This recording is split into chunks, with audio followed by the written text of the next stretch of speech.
Caroline Matthews right here. Theater. Woo! We've picked Storyteller Ball, and the gentleman you're about to see again is Mr. Dennis Erokan.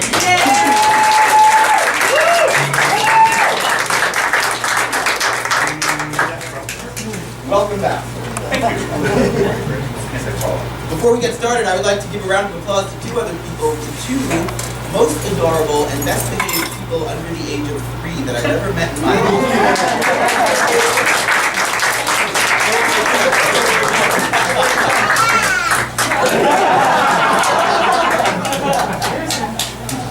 All right, here we go. More Dennis Erokan. Dennis, I want you to think of your life from the age of 20 to now. Oh, okay. 22 now. Okay. 22 now. You have a story all ready to go? Yeah. All right. Okay. So you just left out like 30 stories I was going to tell, but that's okay because now I'm 20. I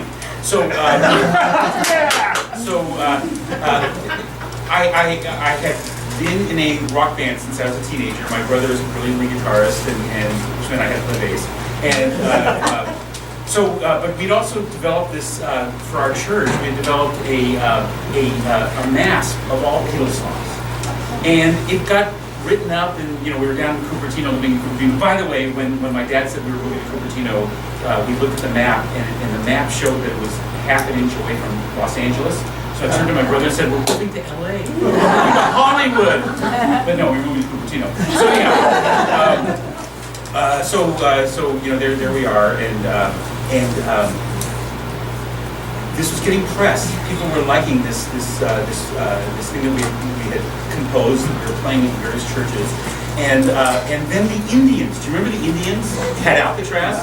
Well, the Indians asked us to come to Alcatraz to do a rock and roll Beatles church service for them. So that was interesting. So I thought, well, how the heck could we even get to Alcatraz? Because now that the Indians were there, they canceled the ferries and everything. You couldn't go to Alcatraz. Does anybody remember that when the Indians were out there? So I thought, maybe I could get some press about this. So I went to 2 or 3 places. Rolling Stone, which was in San Francisco at the time, the San Francisco Examiner. They literally kicked me out the door. Then I went to the Chronicle, which was right next door to the San Francisco Examiner. And I walked up the stairs and I told them about the story. And they said, we got a guy that might want to talk to you. So, okay, so they sent me to Herb Cain. Does anybody remember Herb Cain? So Herb Cain sits me down and says, "Tell me what you're doing." And I told him, and he wrote it down. He says, "Just see the paper the next day or 2." So the next day, in Herb Cain's column, the most widely read columnist in the country was about my brother and I being asked to play on Alcatraz, and that we needed a way to get there. Creedence Clearwater calls up and says, "We have a boat. We'll gladly take you out there." So that was incredible. So we planned the date, and the Indians say yes, and all this stuff, and then the Creedence Clearwater's boat sinks in the bay, never to be seen. But by then, it was like a big deal. And the ferry company said, "Well, we're not allowed to go to Alcatraz, but we're going to fake it, and we'll take you there." So the band and a few of our wonderful friends who happened to be here, we rode out to Alcatraz. The Indians met us there. We went up to up to this area and played our entire song. We had a choir with us, and it was just incredible. And here's the interesting thing. All of the Indians were so stoned that they were all asleep in front of us. It was so bizarre.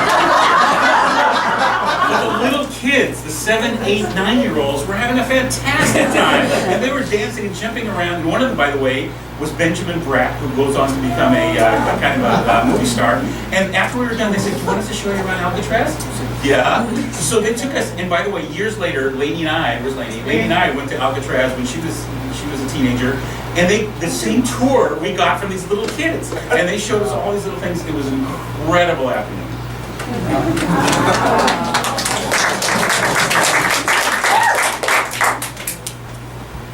Wow, I can't believe Jesus got us on this boat.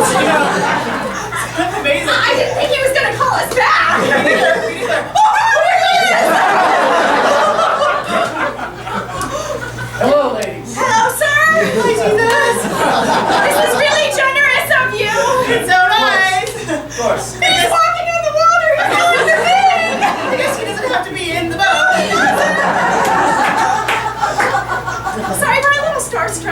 That's okay. That's okay. I heard your demo. You listened to our demo? Yes, and I have to admit, Spice Girl Christian-themed cover song is a little strange, but I dig it. Oh my god! Oh my god! Do you think, we could play? Yes, I'd love to hear an acoustic set right now. Oh, that sounds amazing! So, tell me what you want, what you really, really want. I'll tell you what I want, what I really, really want. I want to pray, I want to pray, I want to pray, I want to pray. I really, really, really want to pray down. If you want to be my savior, you gotta get with my friends. Praying is forever, but saving never ends. If you want to be my savior, you have got to be someone who is wonderful and saves me. So tell me what you want, what you really, really want. I'll tell you what I want, what I really, really want. I want to pray, I want to pray, I want to pray, I want to pray. I really, really, really want to pray down.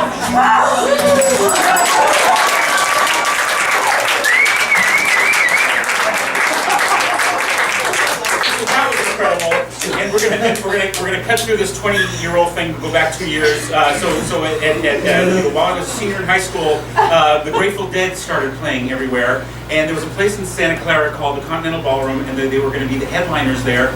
And one of my friends from my high school class was the opening act.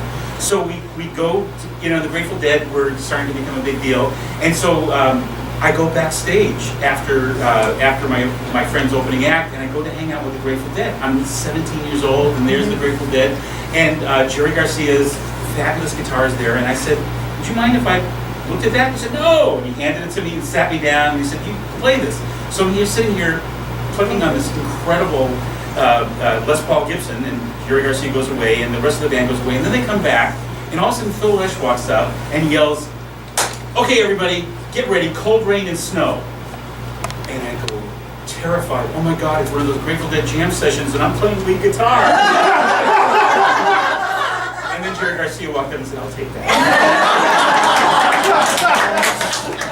So I think we need a name for the band. I'm thinking something like Surprisingly Pleased Dead Folks, or something pop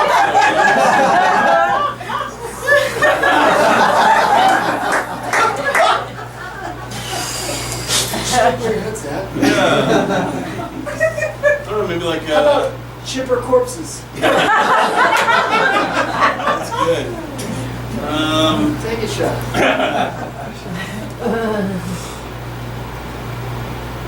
My name's Mr. Blank.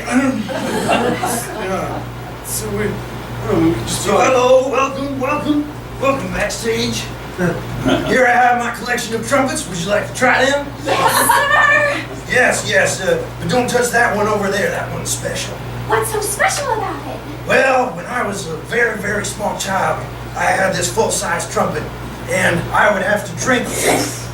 So, Louis, you're the most famous trumpeter in the world when you grow up, huh?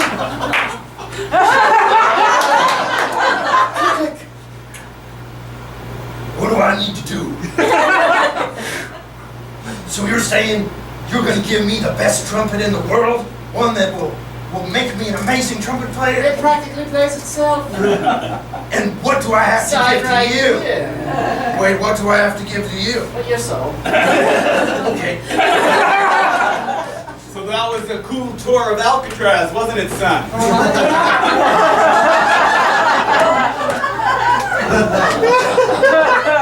Oh, yeah. Son, I brought you here not just to show you Alcatraz. Why are we in this cell?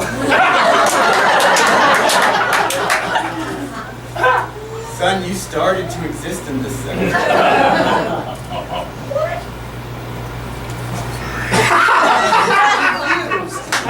Well, you're about to be confused and grossed out. This is where I met your mother. She was a Native American occupying the island. And she was so stoned she didn't know what was going on. the end of How I Met Your Mother is in a prison? It was so anticlimactic. 9 years I've been watching that show, and that's where it goes. Oh my gosh. We're really looking for a way way to spice up our church service, you know, something more than just a traditional mass. You know, if there was some way where we can engage the youth of America into church again. All aboard! This is it! I'm the mass! How's it going? Oh my gosh, this is a brilliant idea. Sing for me the Kyrie eleison, please. Kyrie!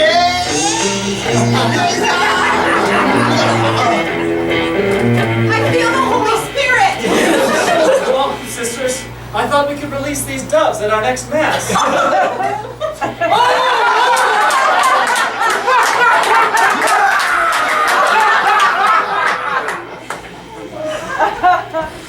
Hey, Susie. Hey, Billy.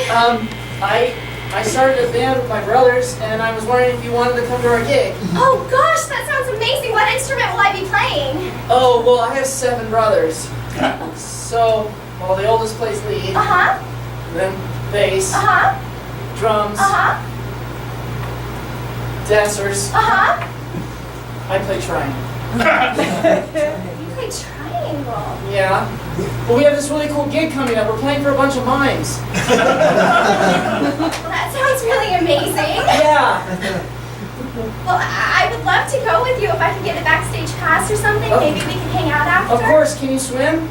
Can I swim? Are there going to be sharks? I heard there are sharks out there. Hey, Ringo. Look at this in the paper. There's a bunch of churches in America playing our songs at mass. Playing our songs in church, that sounds crazy. We really are more popular than Jesus Christ.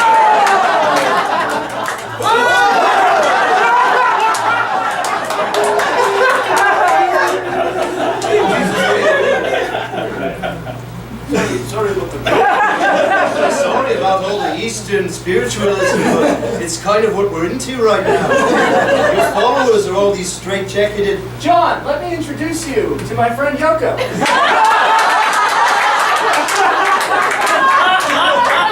No, it's all right, guys. I'll be right back. Yeah, I'll be right back. It was you, Jesus. I think we should start a record together. You play the triangle. And I can sing really well.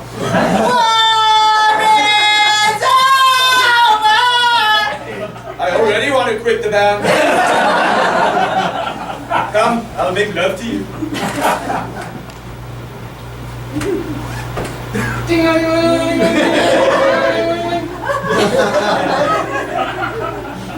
I think they're liking it.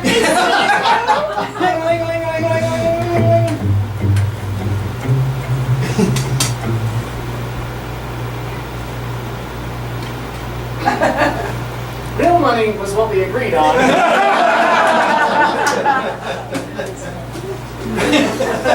No more my kids. I told you last time. I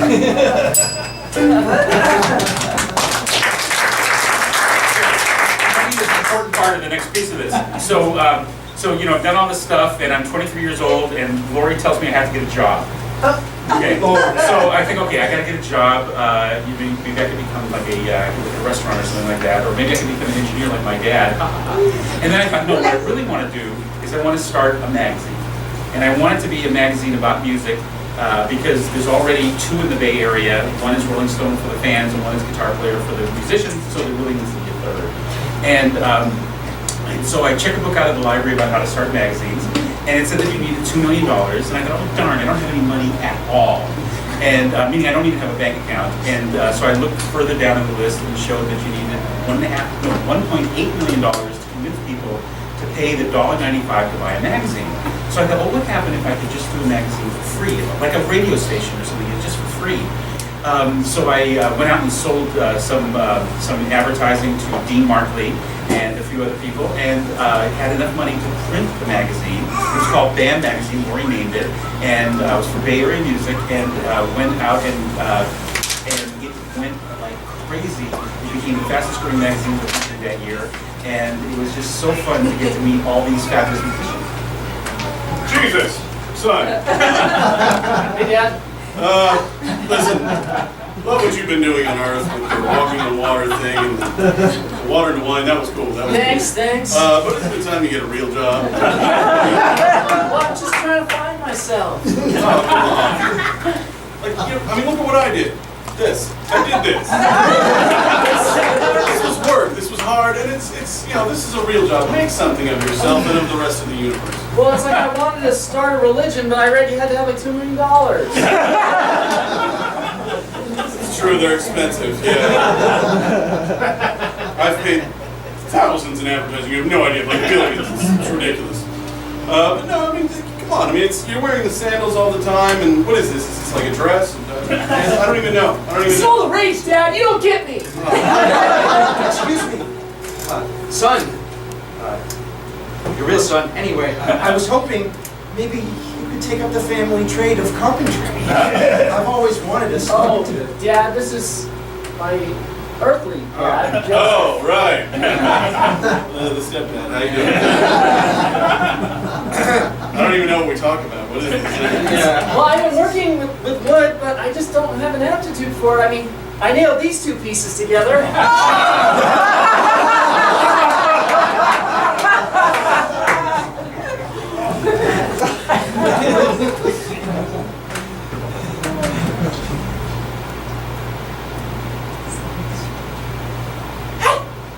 Hey, Adam!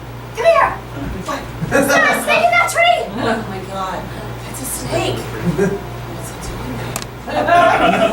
I love you. Hello, Mr. Snake! Hello, snake. It's very nice to meet you. We were just harvesting some of your apples. I hope that's all right. Sure, because you're so hot. I don't really like being objectified by a snake. I don't know. I don't either. I would really appreciate it if you would talk to me like an intelligent person. Well, not to put too fine a point on it, but this tree is growing on our property, so we're going to have to ask you to leave. Ladies, as you know, there's only one rule here. Thou shalt not eat from the tree of chauvinism and douchebaggery. Oh, we need some fruit. Awesome. No, don't! Boing! Honk, honk.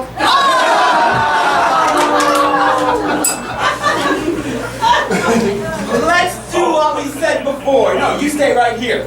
We are radically changing spontaneous combustion because Dennis is such an amazing guy and has so many wonderful friends out here. Here's what we thought we'd do. We thought we'd take a little section of the show, and how many people, raise your hand if you know Dennis? Yes, see, right? So we're going to ask Dennis to take requests. Who has a story that you want Dennis to tell? Goat story. Which one? Goat story. The goat story. I thought he had multiple goats. So you go back to Turkey for a minute. I'm this little guy, and my parents take me to one of our friend's house, and I go in the backyard because it's boring to be in the house, and there's a goat there, and it's on a leash or something, a rope, and so I'm standing there looking at the goat, and also the goat starts walking around the tree. And he walks around the tree 3 times, and I'm completely trapped. What do you do when the goat traps you? No, the babysitting gig is going great! We've had a little mishap with the phone toy, but other than that, I think we're all right. That's great. Just what? Don't let the goat have his way, okay? But by that, do you mean tying me up to the post in the living room? Yeah, don't let any of that happen. So I can still see the child, but I couldn't necessarily reach it in the case of an emergency. So I feel like it's my duty to disclose that. Babysitter, I'm gonna burn down the house. No! No, baby! No, baby, no! Was that the kid? Yes! So, the goat did get the better of you. Yes! It's too warm.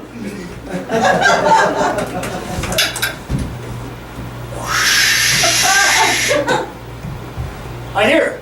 Someone's in peril. I'm in peril! Someone's calling for Superman. I need Superman! There's a fire. There's a fire!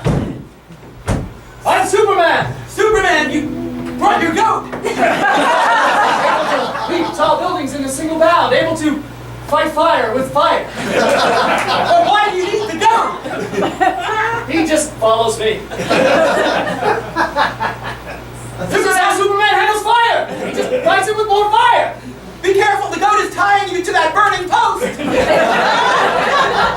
Who gave the goat a kryptonite leash? Hi, go bang bang. I'm just all alone. And I'm his assistant, Billy the Kid!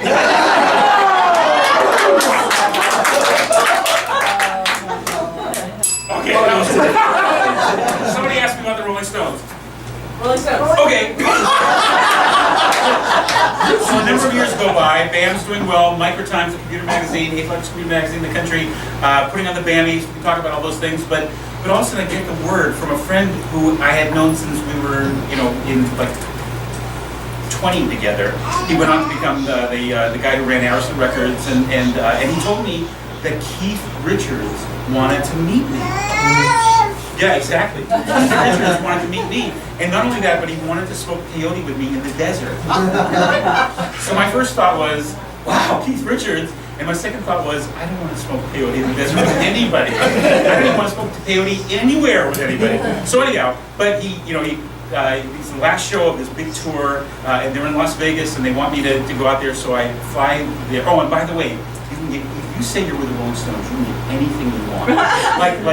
We went to the airline, and the airline has all these restrictions, but my friend had some recording gear, and I went up to one of the people in the front, and I said, we're with the Rolling Stones, and we need to bring this recording gear on and put it on before anyone else goes on. They said, oh, absolutely. So they let us in there, and then when we get to the hotel was so full, they were telling everybody, no, you can't stay here. You have to go to, we'll send you to the other hotels. This is the MGM Grand. And I said, where were the Rolling Stones? And they said, oh, of course. And they gave us both sweets. So this is all really good. So then, I go downstairs to where I'm supposed to meet Keith Richards, and I'm really excited because I'm late. And maybe there's a chance that he doesn't want to go, smoke peyote. So I get down there, and I'm told that Keith Richards has already left the desert. So dodge that bullet. But then here's Mick Jagger. And Mick Jagger walks up on stage and plays piano like amazingly and sings these great songs amazingly, and then walks back down and sits next to me. And I turned to him and I said, I didn't know you played piano. And he said, so that meant not to talk about that. And then Keith Richards shows up.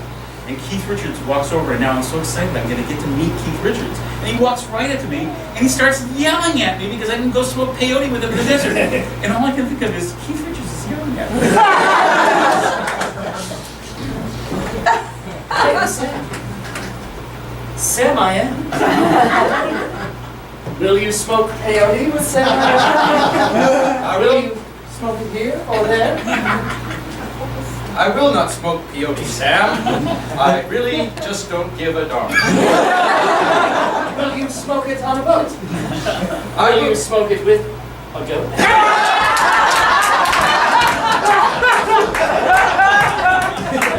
Smoke peyote, see things intangible. You can find your spirit animal. All right, sure, let's do it.